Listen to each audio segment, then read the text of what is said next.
कोरापुट जिला लमतापुर ब्लॉक अंतर्गत देवबंदना ग्राम रे आदिवासी संप्रदायर पारंपरिक चैत्र पर्व एवं बड़ बेंट पर्व महासमारोह पालित हो शताब्दी पुराणा यह परंपरा आज भी गाँव लोक आस्था और ऐतिह्य को प्रकाश करुच्ची।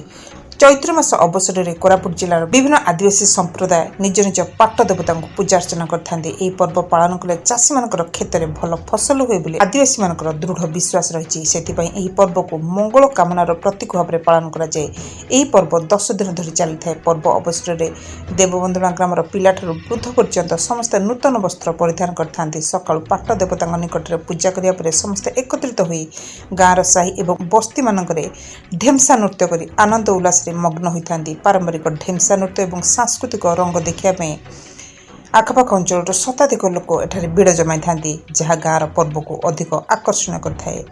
Bureau report Odisha mobile. मो ना मदन राणा गाँ अच्छी देवबंदना आम चैत पर्व बड़ बेट प्रथम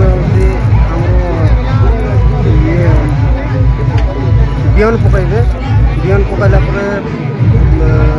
छेड़ी मारा आम पाट देवता आज्ञा सर्वप्रथम मोर मीडिया सार एवं भाई मैंने समस्त अच्छे प्रथम धन्यवाद जनाऊँगी देवबंदना ग्रामवासी एवं आम कमिटी मेम्बर मान तरफ ये आम बड़वेंट चैत्र पर्व जहाँकि एप्रिल मसरे ये पर्वटा आमर बड़ उत्सव मुखर सहित पालन कर मसरे आम जो पर्वपर्वाणी पूर्व पाठ चली आसी